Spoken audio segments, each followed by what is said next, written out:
Spin রাজত্বের আরও একটি ম্যাচের অপেক্ষায় মিরপুর শেরেবাংলা ক্রিকেট স্টেডিয়াম।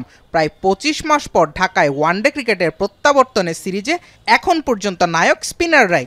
সবশেষ ম্যাচে দুই দলের ৯২ ওভার এসেছিল স্পিনারদের কাছ থেকে। ধীরগতির ম্যাচ শুরুতে দর্শকদের ধৈর্য পরীক্ষা নিলেও শেষে এসে উপহার দিয়েছে সুপার ওভারের উত্তেজনা, আর সেটাই তৃতীয় ওয়ানডেকে পরিণত করেছে অলিখিত এক ফাইনালে। সিরিজের এই ম্যাচে আছে নানা হিসেব নিকেশ। ২০১১ সালের পর থেকে ঘরের মাঠে ক্যারিবিয়ান প্রতিপক্ষের কাছে সিরিজ হারতে হয়নি বাংলাদেশকে। ঘরের মাঠে প্রায় ১.৫ দশক ধরে সিরিজ জয়ের সেই রেকর্ড নিশ্চিতভাবে ধরে রাখতে চাইবে বাংলাদেশ। সেই সঙ্গে ২০২৪ মার্চের পর প্রথম দ্বিপাক্ষিক ওয়ানডে সিরিজও হাতছানি দিচ্ছে বাংলাদেশকে।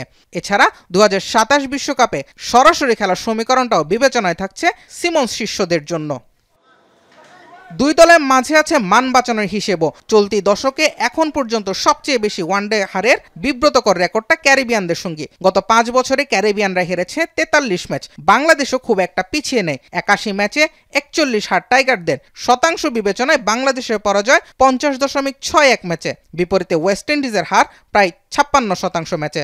আরও একটা হার বাংলাদেশকে এমন লজ্জার পরিসংখ্যানে আরও বেশি বিব্রতই করবে। হোয়াইট ওয়াশ করতে পারলে র্যাঙ্কিংয়ে উন্নতির সুযোগ ছিল মিরাজের দলের সামনে। সুপার ওভারে নিজেদের ব্যাটিং ব্যর্থতায় সেটি আপাতত হচ্ছে না, তবে হতাশার ক্ষতে প্রলেপ দিতে পারে আরও একটি জয়। মিরপুরে বাংলাদেশ তা করে দেখাতে পারবে, এমনই প্রত্যাশা ক্রিকেট ভক্তদের। জুবায়ের আহমেদ, এখন।